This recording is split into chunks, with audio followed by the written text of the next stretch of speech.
உன்னத பாட்டு 22ஆம் பாகம். வாவ்! இந்த புத்தகத்தின் பாதியை முடித்து விட்டோம். இந்நேரம் உங்களுக்கு இந்த உன்னத பாட்டை பற்றின ஒரு புரிந்து உணர்வு வந்திருக்கும் என்று நம்புகிறேன். எப்படி இந்த புத்தகம் போகிறது, இதனுடைய தீர்க்க தரிசனங்கள், இதனுடைய அழகு, இதனுடைய நயம், இதனுடைய அமைப்பு, இவையெல்லாம் உங்களுக்கு இப்பொழுது நல்ல பரிச்சயமாய் இருக்கும் என்று நான் நம்புகிறேன். அன்பானவர்களே, இப்போ 5ஆம் அதிகாரத்தில் இருந்து 8ஆம் அதிகாரம் முடிய இந்த மிகுதி பாதி புத்தகத்தை படிக்கும் பொழுது இதுகாரும் நாம் படித்தது போல ஒவ்வொரு சொற்களாக பின்னணிகளை ஆராய்ந்து ஆழமாய் போக வேண்டிய அவசியம் கிடையாது. ஏனென்றால் இந்த புத்தகம் ஒரு கவிதை, ஒரு பாட்டு. ஒரு பாட்டிலே, ஒரு கவிதையிலே பல விடயங்கள் மறுபடி வரும் அல்லவா? இப்போ ஒரு பாடலை எடுத்துக்கொண்டால் பல்லவி வருகிறது. பல்லவி ஒரு முறையாக வரும் இல்லை, பல்லவி வரும், அனுபல்லவி வரும், சரணம் வரும், அப்புறம் மறுபடி பல்லவி வரும், அனுபல்லவி இருந்தால் மறுபடி அனுபல்லவி வரும், அடுத்த சரணம் வரும். இப்படி பல்லவி இருந்தால் பல்லவி, அனுபல்லவி இருந்தால் அனுபல்லவி, மறுபடி வரும். இப்போ இந்த உன்னத பாட்டும் ஒரு கவிதை, ஒரு பாடல். அதனால் ஏற்கனவே முதல் 4 அதிகாரங்களிலும் பார்த்திருக்கும் பல விடயங்கள் மறுபடி வரத்தான் போகின்றன. அப்படி வரும் ஒவ்வொரு சமயத்திலும் அதனுடைய ஆவிக்குரிய அர்த்தம், அதனுடைய பின்னணி, அதனுடைய விவரங்கள், இவற்றையெல்லாம் நாம் படித்து நமது காலத்தை விரயம் செய்ய வேண்டிய அவசியம் கிடையாது. ஆகவே நாம் கொஞ்சம் வேகமாக இனி ஓடலாம். 21 பாகங்கள் நமக்கு தேவைப்பட்டன முதல் 4 அதிகாரங்களையும் முடிக்க. நான் நினைக்கவில்லை இன்னும் 21 பாகங்கள் நமக்கு தேவைப்படும் மிகுதி பகுதியை முடிக்க என்று. ஏதோ பார்ப்போம். அதற்காக நான் ஒன்றும் அவசரமாக தட்டி கொண்டு ஓடப்போவதில்லை. எங்கே நிறுத்த வேண்டுமோ நிறுத்தி தாபரித்து ஆராய்ந்து படித்து ஒழுங்காய் இந்த பாடத்தை நாம் முடிக்க வேண்டும். அநேகர் எங்களுக்கு சொல்லுகிறார்கள், அவர்களுக்கு இந்த உன்னத பாட்டு ஆசீர்வாதமாக இருக்கின்றதாம். இங்கு இருப்பவர்கள் கூட, கேமராவுக்கு பின்னாலே இருப்பவர்கள் கூட சொல்லுகிறார்கள், பெரிய ஆசீர்வாதமாக இருக்கின்றதாம். ஒரே நேரத்தில் 3 மொழியிலே வேறு நாங்கள் செய்கிறோம், தமிழிலே, சிங்களத்திலே, ஆங்கிலத்திலே. ஆகவே அநேகருக்கு, ஆயிரக்கணக்கானோருக்கு இந்த பாடங்கள் ஆசீர்வாதமாய் இருக்கின்றன என்ற அந்த தகவல் கேள்விப்பட்டு நான் மிகவும் சந்தோஷப்படுகிறேன். அதே நேரம் என்னை வைபவர்களும் உண்டு, என்னை திட்டுகிறவர்களும் உண்டு. ஓ, நீ பிழையாய் உபதேசிக்கிறாய் என்று சொல்லுகிறவர்கள் உண்டு. இனி அதற்கு நான் ஒன்றும் செய்ய முடியாது. நான் கர்த்தருக்கு முன்பாக நேர்மையாய் இருந்து கொண்டு உன்னத பாட்டு எதை உண்மையாய் விளம்புகிறதோ அதைத்தான் நான் விளக்குகிறேனே ஒழிய இது சுரேஷனுடைய வியாக்கியானம் அல்ல, சுரேஷ் நினைக்கின்ற காரியம் அல்ல. இது நான் ஆராய்ந்து உங்களுக்கு சமர்ப்பிக்கிறேன். இது எனக்கும் ஒரு பெரிய ஆசீர்வாதமாக இருக்கின்றது. இப்போ அன்பானவர்களே, இன்று நாம் 5ஆம் அதிகாரத்தின் 1வது வசனத்துக்கு போகிறோம் அல்லவா? இந்த 1வது வசனம் மணவாளன் பாடுகிறார். அவர் மணவாட்டிக்கு பாடுவதாய் அல்லது யாருக்காவது பாடுகிறாரா என்று தெரியவில்லை. பொதுவாய் பாடுகிறதாய் அமைந்திருக்கிறது. பொதுவாய் மணவாளன் மணவாட்டியை பார்த்தளவா பாடுகிறார் உன்னத பாட்டிலே. ஆனால் இந்த 5வது வசனம் அவர் மணவாட்டியை பார்த்துத்தான் சொல்லுகிறார் என்று நிச்சயமாய் சொல்ல முடியாது. ஆனால் பொதுவாய் அவர் சொல்லுகிறார். அதில் வேறு சிலருக்கும் அவர் அந்த இடத்துல சொல்லுகிறார். அதை நான் உங்களுக்கு விளக்கப்படுத்துகிறேன். ஆனால் இந்த 5வது அதிகாரத்தின் 1வது வசனம் 4வது அதிகாரத்தின் 16வது வசனத்தோடு தொடர்புடையது. எப்படி என்றால், கடந்த பாடத்திலே படித்தோமே, மணவாட்டி மணவாளனை அழைக்கிறாள், என் நேசர் தம்முடைய தோட்டத்துக்கு வந்து தமது அருமையான கனிகளை புசிப்பாராக என்று. மணவாட்டி மணவாளனை அழைக்கிறாள்.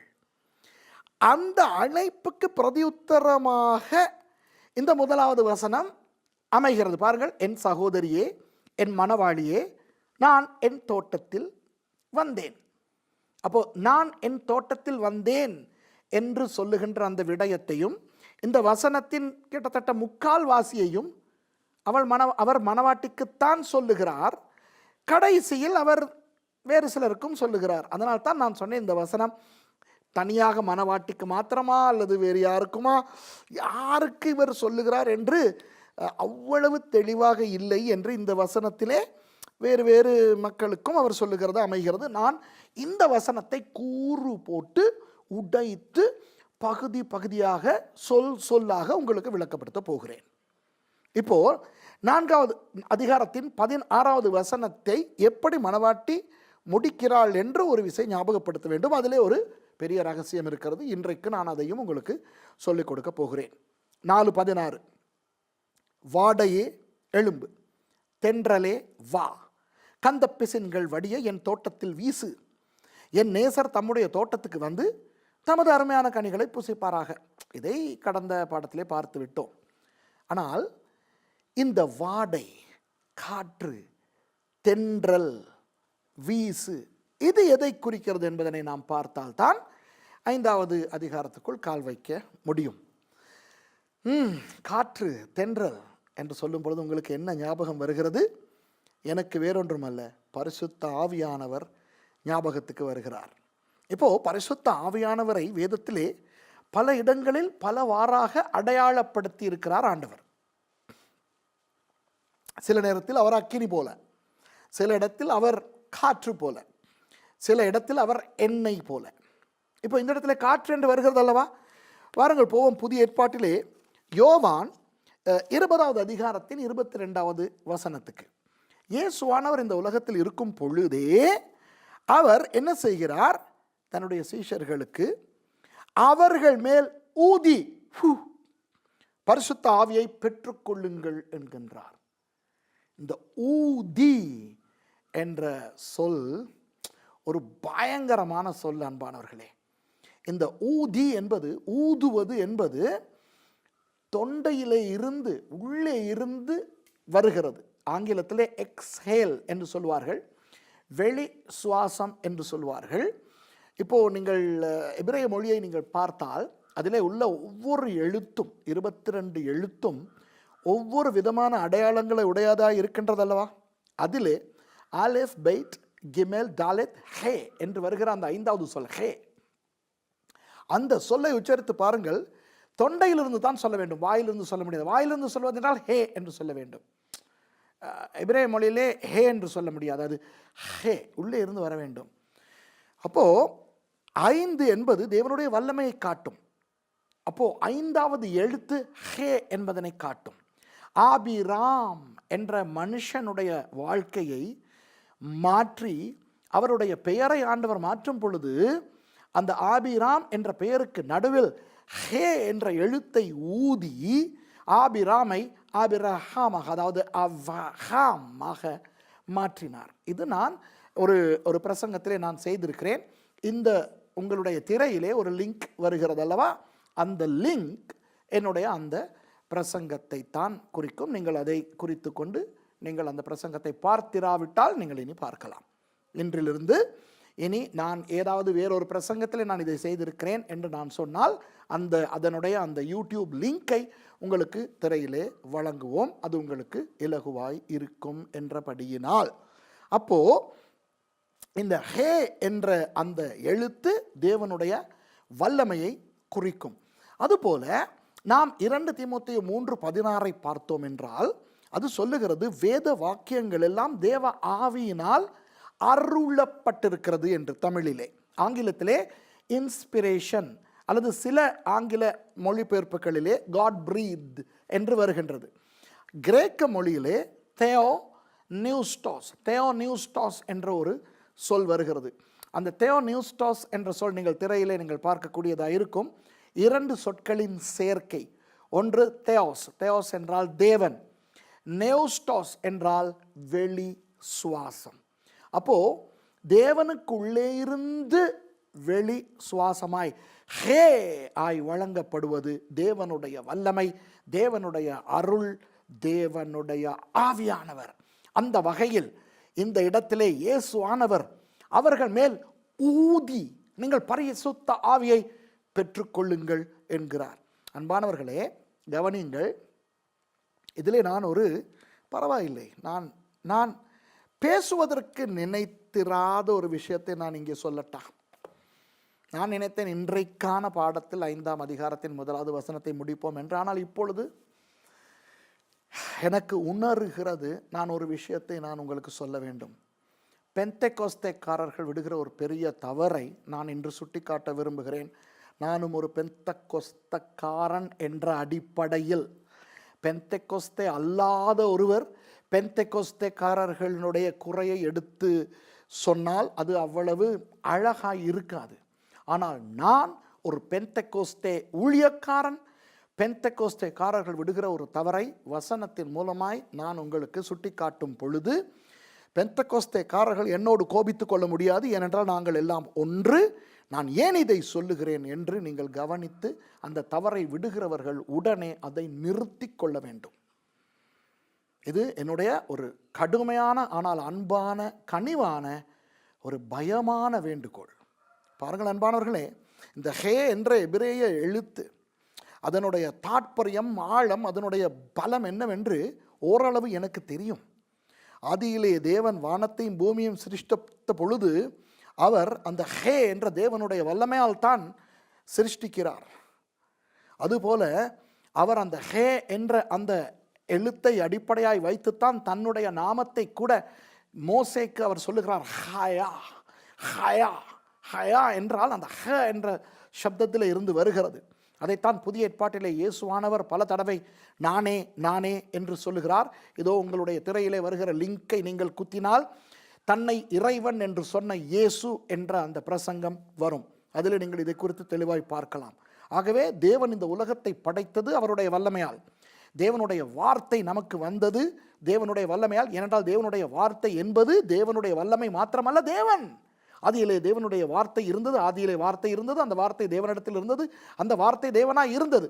அந்த வார்த்தையால் ஆண்டவர் எத்தனையோ காரியங்களை செய்தார். அதுபோல நான் ஏற்கனவே சொன்னது போல ஆபிராமை ஆபிரஹாமாக மாற்றினார். சாராயை சாராள் என்ற தமிழிலே வருகிறது. ஆனால் எபிரேய மொழியிலே சாரா சஹா அந்த என்ற அந்த ஹே என்ற எழுத்தில் முடிக்கிறார். அதுபோல 2 தீமோத்தேயு 3:16 படி வேத வாக்கியங்கள் எல்லாம் தேவனுடைய அந்த வெளிச்சுவாசத்தால் ஹே தேயோ நியூஸ்டாஸ் அந்த வாறு அருளப்பட்டது. அப்படி அல்லவா? அப்படியானால் இந்த வெளிச்சுவாசம், எந்த வெளிச்சுவாசம்? ஹே என்று சொல்லுகிற அந்த வல்லமை, அந்த தேயோ நியூஸ்டாஸ், அந்த அபிஷேகம் யாரிடத்திலிருந்து வர வேண்டும்? தேவனிடத்திலிருந்து வர வேண்டும். தேவன் ஒருவருக்கு மாத்திரமே அந்த அதிகாரம் உண்டு. இப்போ யோவான் 20:22 யார் அவர்கள் மேல் ஊதுகிறார்? அவர்கள் மேல் ஊதி வெளிச்சுவாசம், பரிசுத்த ஆவியை பெற்றுக்கொள்ளுங்கள் என்கிறார் இயேசு. அன்பானவர்களே, தேவனுடைய வல்லமையை தேவன் தமது வெளிச்சுவாசத்தால் ஊதுவது போல நான் ஊத முடியுமா? நான் ஒரு பெந்தெக்கோஸ்தே பாஸ்டர் என்ற ஒரு காரணத்தை வைத்துக்கொண்டு, என்னதான் எனக்கு அபிஷேகம் இருக்கட்டும், வரங்கள் இருக்கட்டும், ஆவியின் கனி இருக்கட்டும், என்னால் முடியுமா தேவனை போல ஊதுவதற்கு? ஆனால் இன்றைக்கு எத்தனையோ பெந்தெக்கோஸ்தே ஊழியக்காரர்கள் இந்த ரகசியத்தை தெரியாமல் ஏதோ ஆங்காங்கே இயேசுவானவர் சொன்ன சில வசனங்களை தாறுமாறாக எடுத்துக்கொண்டு அதனுடைய அமைவிடம், அர்த்தம், ஆழம் ஒன்றையும் புரிந்து கொள்ளாமல் சும்மா ஊதுகிறார்கள். பெற்றுக்கொள், ரிசீவ் என்று. அப்படி சொல்லும் பொழுது சில பேர் என்று இழுத்து கொண்டு வேறு விழுகிறார்கள். அன்பானவர்களே, பயங்கரம் இது. பெந்தெக்கோஸ்தே அல்ல, எந்த ஒரு மனுஷனுக்கும் தேவனை போல ஊதுவதற்கு அதிகாரம் கிடையாது. அந்த ஹே என்ற தேவ வல்லமை ஆண்டவரே நமக்கு கொடுத்த பிச்சை அது. ஆம், எனக்குள் அந்த வல்லமை இருக்கிறது. என்னோடு இருப்பவர்களுக்கு தெரியும் அந்த வல்லமையை நான் எப்படி பயன்படுத்துவேன் என்று. நான் திரையிலே போட்டு காட்டுவது கிடையாது. இந்த ஒரு சிலருக்கு இது ஒரு பெரிய விளம்பரம். கொஞ்சம் வரம் கொடுத்து விட முடியாத ஆண்டவர் உடனே அந்த வரத்தை கர்த்தர் பயன்படுத்துகிற விதத்தை வீடியோ எடுத்து யூடியூபிலேயும் ஃபேஸ்புக்கிலேயும் போடுவார்கள். அதனுடைய லிங்கை வாட்ஸ்அப்பி விடுவார்கள். ஏதோ இவர்களுக்கு தான் பெரிய அபிஷேகம் இருக்கிறது போல காட்டி கொண்டு திரிவார்கள். கொஞ்சம் ஆண்டவர் வரங்கள் கொடுத்து விட முடியாது, கொஞ்சம் ஆண்டவர் இவர்களை வல்லமையாய் பயன்படுத்தி விட முடியாது, கொஞ்சம் அசுத்த ஆவிகள் அலை கழிந்து இவர்களுடைய ஊழியத்திலே ஓடிவிட முடியாது. எல்லாவற்றையும் பிரபலப்படுத்துவது, சாட்சி என்ற பெயரில் இவற்றையெல்லாம் தம்பட்டம் அடித்து கொண்டு இன்றைக்கு அவன் தனக்கு பெருமை சேர்த்து கொண்டு திரிகிற ஒரு கேவலமான ஒரு நிலை இன்றைக்கு கிறிஸ்தவ உலகத்தில், அதிலும் விசேஷமாக நமது பெந்தெகோஸ்தே உலகத்திலே வந்திருக்கிறது. அவற்றில் ஒன்றுதான் இந்த ஊதுகிற கூத்து. கனிவாய் நான் இந்த மாதிரியான வரங்கள் இருக்கின்றவர்களிடத்தில் கேட்கிறேன், உங்களுடைய வரம் உண்மை, இன்றும் விழுகிறது உண்மை. பொய்க்கு விழுகிறவர்கள் விழட்டும், ஆனால் விழுகிறது உண்மை. அந்நிய பாஷை உண்மை, பொய்க்கு அந்நிய பாஷை கத்துக்கிறவன் கத்தட்டும், அது வேறு. எதிலே தான் கலப்படம், எதிலே தான் திருட்டுத்தனம் இல்லை, இருக்கட்டும். ஆனால் நமது உண்மையான அபிஷேகம், நமது உண்மையான வரம், நமது உண்மையான தேவ வல்லமை, அற்புதம் செய்யும் வல்லமை, தீர்க்க தரிசனம் சொல்லும் வல்லமை, வரம், கிருபை, இது எதுவுமே நாம் தேவன் தனது வல்லமையை வெளியே ஊதி கொடுப்பது போன்ற ஒரு விஷயத்தை நம்மை செய்ய வைக்க முடியாது. இதுவரை நீங்கள் யாராவது ஊழியக்காரர்களே ஊதி, அபிஷேகத்துக்காக மற்றவர்களுக்கு ஊதி அந்த மாதிரி நீங்கள் செய்திருந்தால் நிறுத்தி கொள்ளுங்கள். தெரியாமல் செய்தால் பரவாயில்லை, ஆண்டவருக்கு புரியும். இதோ இப்பொழுது நான் சொல்லிக் கொடுத்து விட்டேன். இது சுரேஷனுடைய வியாக்கியானம் அல்ல. ஏன், எனக்கு என்ன வந்தது? நீங்கள் யார் மேல் ஊதி அவர்களுக்கு என்ன நடந்தால் எனக்கு என்ன? உங்களுக்கு தெரியுமா, என் ஆரம்பகால ஊழியத்தில் நானே ஊதினவன் அல்லவா? அதுதானே விஷயம். இப்போ அதில் என்ன பகிடி என்றால் ஜோக். அந்த காலத்தில் 80களில் நான் ஊழியம் செய்யும் பொழுது நான் ஊதி விழுந்தவனும் இருக்கிறான். நானே ஊதுவேன் இயேசுவின் நாமத்திலே, அவன் விழுவான். மைக்கிலே ஊதினால் விழுவான். பிறகு இந்த உண்மைகளை கண்டுபிடித்த பிறகு நானே யோசித்தேன், அவன் எப்படி அப்பா விழுந்தான், நான் செய்தது தவறாயிற்று என்று. அப்போ அதற்கு கூட ஒரு வேளை பிசாசாக இருந்திருக்கலாம், அல்லது அந்த மன உணர்வு அது இருக்கிறது அல்லவா, இமோஷன்ஸ் என்று சொல்லுவோமே. உணர்ச்சி வசப்பட்டால் எதுவும் நடக்குமே, காரணம் இல்லாமல் அழலாமே. சில பேர் காரணத்தோடு அழுவார்கள். அவர்கள் அழுவதை பார்த்த போது நமக்கும் கண்ணீர் வரும். எதற்கு கண்ணீர் வருகிறது என்று நமக்கு தெரியாது. எவனாவது அவன் ஒரு காரணத்தோடு சிரிப்பான். சில நேரம் பார்த்துருக்கிறீர்களா, யாராவது சிரிப்பார்கள். இப்போ உதாரணமாக இந்த இப்போ தான் ஹெட்ஃபோன் கலாச்சாரம் வந்திருக்கிறது. ஹெட்ஃபோனை போட்டுக்கொண்டு யூடியூப்பில் எதையாவது பார்த்து கொண்டு சில பேர் என்று சிரிப்பார்கள். அவர்களுக்கு தெரியும் ஏன் சிரிக்கிறார்கள் என்று. அதை பார்த்து கொண்டிருக்கிறவர்கள் என்ன தெரியுமா, இவர்களும் சிரித்து கொண்டு காட்டுவார்கள். ஏன், இந்த சிரிப்பு, ஒருவன் சிரித்தால் இவனுக்கும் சிரிப்பு வரும், ஒருவன் அழுதால் இவனுக்கும் அழுகை வரும். இப்படி மனுஷனுக்கு அந்த உணர்வு இருக்கிறது. ஆகவே உண்மையாய் ஒருவன் விழுந்தால் அதை பார்த்து கொண்டிருக்கின்ற 10 பேர் பொய்க்கு வே என்று விழுவார்கள். ஒருவன் உண்மையாய் அந்நிய பாஷையிலே கத்தினால் பார்த்து கொண்டிருக்கிற முக்கால்வாசி பேர் அவர்களுக்கு வாய்க்கு வருவதெல்லாம் உலம்புவார்கள். இது மனித இயல்பு. ஒருவேளை அப்படி நான் ஊதின பொழுது அந்த ஊதின வல்லமை, இந்த டங்க டங்க டங்க என்று ட்ரம் வாசித்து கொண்டு மியூசிக் வாசித்து கொண்டிருக்கும் பொழுது நான் மைக்கில் வந்து ஓ இயேசுவை நாமத்திலே ஹூ என்னும்போது, ஸ்பீக்கர்லே ஹூ என்று வரும்போது ஹே என்று அப்படியெல்லாம் விழுந்திருக்கலாம். ஆனால் என்ற தெய்வமே, நான் இந்த ஊதுவதை பற்றி அந்த ஹே என்ற தேவ வல்லமை குறித்து நான் படித்த பிறகு சில வருடங்களுக்கு முன்பாக நான் கர்த்தரிடத்தில் வந்து சொன்னேன், நாதா மன்னியும் நாதா, நான் உம்மை போல விஷயங்கள் செய்து நான் தடுமாறி இருக்கேன். அதோடு அதுக்கு நம்மோடு யாராவது பேச வந்தால் நமக்கு காரணம் வேறு இருக்கும். என்ன, இயேசு எனக்குள்ளே இருக்கிறாராம், அவர் ஊதுகிறாராம், என் சரீரம் பரிசுத்த ஆவியானவருடைய ஆலயமாம், ஆகவே தேவன் எனக்குள்ளே இருக்கிறாராம், தேவ வல்லமை இருக்கிறதாம், இயேசுவானவர் சொன்னாராம், நான் செய்வதையே நீங்களும் செய்வீர்கள், அதை விட அதிகமாய் செய்வீர்கள். இந்த மாதிரி புல்டா, போண்டா, கஞ்சா, கப்சா என்று பெந்தெகோஸ்தேக்காரர்கள் வைத்திருக்கிறோம் காரணங்களை காட்டி கூத்தாடுவதற்கு. உங்களில் சில பேருக்கு கோபம் வருகிறதா? நான் பேசுகிற விதத்தில் கோபம் வந்தால் வரட்டும் என்னோடு, எரிச்சல் வந்தால் வரட்டும் என்னோடு. ஆனால் இது ஒரு தவறு, இனி இந்த தவறை செய்யக்கூடாது. சரி, இப்போ காற்றை பற்றி அளவா பேசிக்கொண்டிருக்கிறோம். அப்போது இயேசுவானவர் என்ன செய்கிறார்? தனது வெளிச்சுவாசத்தை அவர்களுக்கு வழங்கி அவர்கள் மேல் ஊதி நீங்கள் பரிசுத்த ஆவியை பெற்றுக்கொள்ளுங்கள் என்றார். இப்போது இன்னொரு வசனம் நமக்கெல்லாம் நன்றாய் தெரிந்த வசனம், அப்போஸ்தலர் 2ஆம் அதிகாரத்திலே அவர்கள் பெந்தெகோஸ்தே நாளிலே கூடியிருந்த பொழுது எப்படி பரிசுத்த ஆவியானவர் வந்தார்? 2வது வசனம், அப்பொழுது பலத்த காற்று அடிக்கிற முழக்கம் போல வானத்திலிருந்து சடிதியாய் ஒரு முழக்கம் உண்டாகி அவர்கள் உட்கார்ந்து இருந்த வீடு முழுவதையும் நிரப்பிற்று என்று பரிசுத்த ஆவியானவருடைய வருகையை பற்றி அந்த இடத்துல நாம் பார்க்கிறோம். அப்போ அன்பானவர்களே, இந்த வாரும் நீர் வாரும் என்று நேசரை பார்த்து மணவாட்டி அழைக்கும் பொழுது அவள் அழைக்கிறாளாம் காற்றை, வாடையே எழும்பு, தென்றலே வா, கந்த பிசின்கள் வடிய என் தோட்டத்தில் வீசு. என்ன அர்த்தம்? பரிசுத்த ஆவியானவரே வாருங்கள், வந்து என் மேல், சபையின் மேல் வீசுங்கள். பரிசுத்த ஆவியானவரே நீங்கள் உலா வாருங்கள் என்று சொல்லியிருக்கிறது. அப்படி பரிசுத்த ஆவியானவராகிய காற்று வீசும் தோட்டத்துக்குத்தான் தனது மணவாளனை அழைக்கிறாள் மணவாட்டி. அன்பானவர்களே, ஒரு சபை எப்படிப்பட்ட ஒரு சபையாய் இருக்க வேண்டும்? இயேசுவானவர் வருவதற்கு பரிசுத்த ஆவியானவருடைய பிரசன்னம் உள்ள சபையாய் இருக்க வேண்டும். பரிசுத்த ஆவியானவரை வேதத்தின்படி நம்ப வேண்டும். இன்றைக்கு பரிசுத்த ஆவியானவருடைய பெயரை விற்றுக்கொண்டு அநேகர் திரிகிறார்கள், அது வேறு. ஆனால் உண்மையாய் வேதத்தின்படி பரிசுத்த ஆவியானவருக்கு தேவன் என்கின்ற அந்த அந்தஸ்தை வழங்கி, ஏனென்றால் நிறைய பேர் பரிசுத்த ஆவியானவரை தேவன் என்று நம்புவது கிடையாது. அவர்கள் என்ன நினைக்கிறார்கள்? பரிசுத்த ஆவி என்பது வெறும் தேவ வல்லமை, வெறும் தேவனுடைய பலன். அப்படி அல்ல. பரிசுத்த ஆவியானவரும் தேவன், திரித்துவத்தில் 3வது நபர் தான் பரிசுத்த ஆவியானவர். அவர் தேவன்.